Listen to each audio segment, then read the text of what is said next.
In the back of the book segment, the drama that unfolded on the campaign trail was one for the history books. But what exactly gave Barack Obama the edge over John McCain and Sarah Palin last November? Is there anything to stop his clear path to re-election in 2012? Bill recently spoke with the authors of the book, The Battle for America 2008, the story of an extraordinary election. Let's take John McCain first. Obviously, he was not successful. What was the main thing that held the senator back? He was seen by Republicans as not really one of theirs, not one of the base at all. But obviously, most Republicans voted for him. They didn't like Obama. Sure. Do you think that some people stayed home?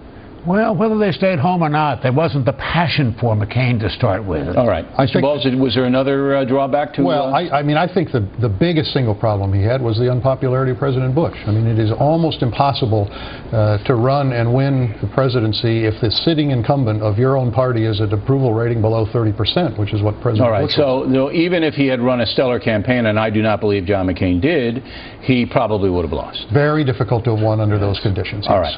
Now, Hillary Clinton was the favorite. Mr. Johnson, in the beginning. But again, Barack Obama overtook her. What was the main reason why? Well, Obama had something going for him that she did not. He understood where the country was about the war and about change. Hello,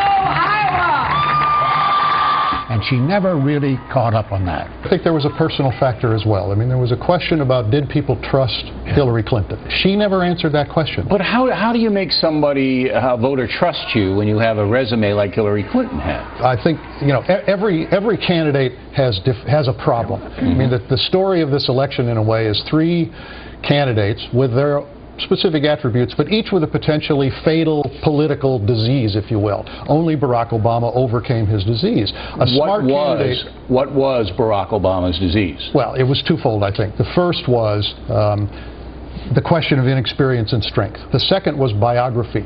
This question of, was he too exotic? Was his background something that people could feel comfortable with? In both cases, he used the campaign to convince people all deserve a chance to pursue their full measure of happiness. Did he do it all on rhetoric, Mr. Johnson? No, I don't think so. If you go back and look at the early speeches, he understood where the country was at that time. Okay, now, when Sarah Palin was announced and gave that knockout speech at the Republican convention... The difference between a hockey mom and a pit bull? Lipstick. It was even. It was even in the polls. But then, slowly, and then quicker, Palin started to hurt the ticket? Yes, I think that's definitely the case. She did hurt the ticket. Their hope was, in addition to energizing the Republican base, which she did enormously well, that she could help McCain reach beyond that to some of the particularly female voters who might have supported Hillary Clinton who were disaffected. In the end, she proved not capable of doing that, and she became a drag on the ticket. She did not convince people she was up for the job. All right. And knowledge, too, about the issues, those interviews she had with... those interviews with Couric and Charlie Gibson really hurt her. I think the Gibson interview did not hurt her that much. Now, Barack Obama in an interview with me, did you gentlemen see that? Mm-hmm. Yes, I did. Yeah. I think that was the toughest interview that he did in the campaign. Hurt him or help him?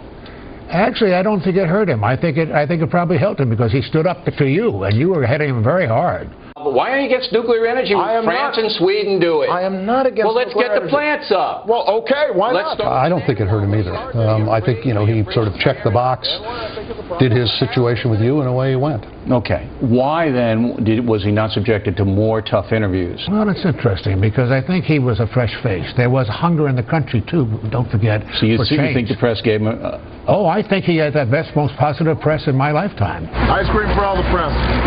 There's something about the way a candidate fits the times that affects the press coverage. All right, gentlemen, the book is The Battle for America. Anybody caring about the election and the inner workings will like it, and we appreciate you guys coming out. Thank you. Thanks for having us.